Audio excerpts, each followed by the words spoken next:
بسم اللہ الرحمن الرحیم۔ تختی نمبر 1، مفردات۔ الگ الگ حروف کو مفردات کہتے ہیں اور ایک حرف کو مفرد کہا جاتا ہے، جیسے الف، با سے لے کر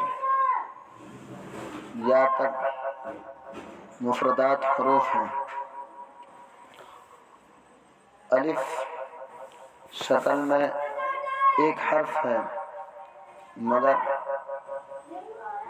تلفظ کو ادا کرتے وقت 3 حرف سے الف ہوتے ہیں۔